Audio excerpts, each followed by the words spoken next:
move on to the exercise 7.2, and this exercise depends upon what? Section formula. Now we are going to discuss about the section formula. As we discussed in the previous exercise 7.1, what we discussed there? We discussed about the distance formula. ठीक है, वो क्या था? x2 minus x1 whole square plus y2 minus y1 whole square.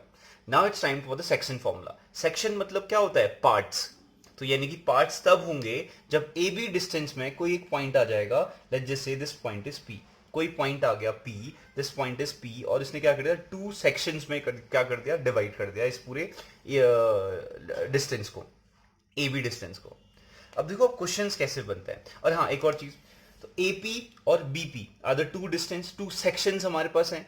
तो two sections में कुछ ना कुछ लेंथ होगी ना इसकी, कुछ ना कुछ होगी. In general we can say M1 and this one is M2. हमने सपोज कर लिया कि ये डिस्टेंस क्या है? M1 है, और ये डिस्टेंस क्या है? M2 है.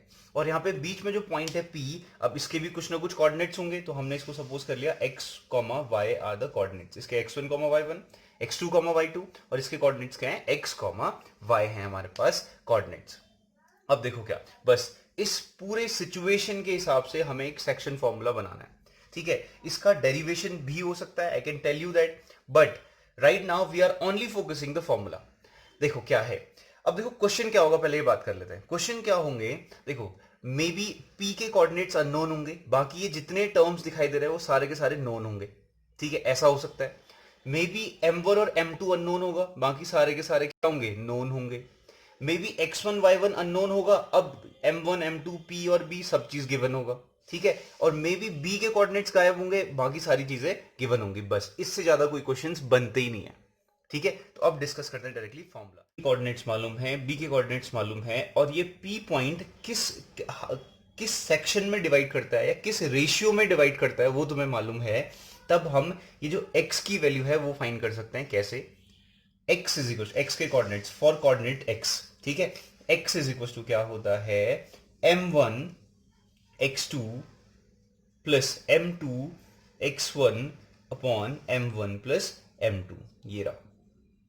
ठीक है, और y के कोऑर्डिनेट्स क्या होंगे? याद रखना, y इज इक्वल टू कितना होगा? m1 y2 plus m2 y1 upon m1 plus m2. बस इतना ही ध्यान रखना है. बाकी एक्सरसाइज 7.2 तुम्हें आ चुकी है, अगर तुम्हें ये चीजें आती हैं तो. देखो क्या, देखो 1 2 1 2 1 2 ऐसा कुछ केस बन रहा है. याद करने के लिए आओ, m1 के साथ x2 है, m2 के साथ x1 है, और x वाले कोऑर्डिनेट्स अगर फाइंड करने हैं तो यानी कि सारे के सारे x वाले टर्म है और m1 m2 है. y वाले फाइंड करने के सारे सारे क्या है? y1 y2 है, और सारे के सारे क्या है? m1 m2 है. ठीक है, ध्यान रखना इस चीज को. तो यानी कि अगर हमें x के कोऑर्डिनेट्स और y के कोऑर्डिनेट्स फाइंड करने हैं तो इस तरीके से हम फाइंड कर सकते हैं. ठीक है, अब देखो क्या, अगर इसी केस में अगर हम बात करें P is a mid point, यानी कि if P is mid point, अगर P अपने आप में मिड पॉइंट होगा तो क्या होने वाला है? P अपने आप में अगर मिड पॉइंट होगा तो क्या होगा? देखो ध्यान से. देखो, अगर P मिड पॉइंट है तो M1 और M2 तो आपस में इक्वल हो गए ना. तो यानी कि लेट्स जस्ट से अगर P मिड पॉइंट होगा तो M1 आपस में किसके इक्वल होगा? M2 के इक्वल होगा. सिंपल सी बात है, डिस्टेंस इक्वल होगी तभी तो मिड पॉइंट होगा वो. तो वैल्यू रख देते हैं फिर. x is equal to m1, तो ठीक है m1 x2, m2 की जगह पे भी क्या रख देते हैं? m1 रख देते हैं. x1 अपॉन में क्या आया? m1 plus m1. अब y के कोऑर्डिनेट्स भी सिमिलर होंगे. चलो पहले इसी को सॉल्व करते हैं. m1 कॉमन आ गया, m1 इज कॉमन, क्या बचेगा? x2 प्लस x1 बचेगा. डिवाइड में क्या है? m1 प्लस m1 कितना होता है? Twice of m1. m1 से m1 कैंसिल, तो क्या बचा overall? x is equal to कितना आया? इसको प्रॉपर वे में लिखते हैं x1 plus x2 divided by 2. तो यानी कि क्या आया? अगर P मिड पॉइंट होगा तो x के कोऑर्डिनेट्स कैसे होंगे? x1 प्लस x2 अपॉन 2 होंगे. और वैसे ही y के क्या होंगे? Similarly what we can say y1 plus y2 upon 2 होगा. यानी कि क्या, अगर मिड पॉइंट का केस होता है तो हमारे पास कोऑर्डिनेट सिंपल से हो जाते हैं x1 plus x2 upon 2, y1 plus y2 upon 2. यानी कि क्या, अगर P के कोऑर्डिनेट्स फाइंड करने होंगे तो this is very simple when this point is what? Mid point. और मिड पॉइंट नहीं है तो सेक्शन फॉर्मूला है वो भी ज्यादा टफ नहीं है. This is how we are going to solve the questions of exercise 7.2 with the help of section formula, and this is the section formula.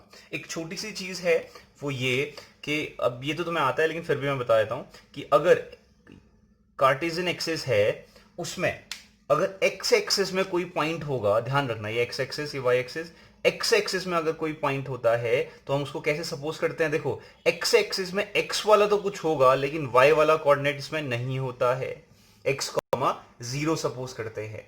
और वैसे ही वाई कोऑर्डिनेट में अगर कोई पॉइंट है तो वाई वाला कोऑर्डिनेट तो होगा लेकिन एक्स वाला क्या होगा, 0 होगा। इसका ध्यान रखना, दिस इज वेरी इंपॉर्टेंट।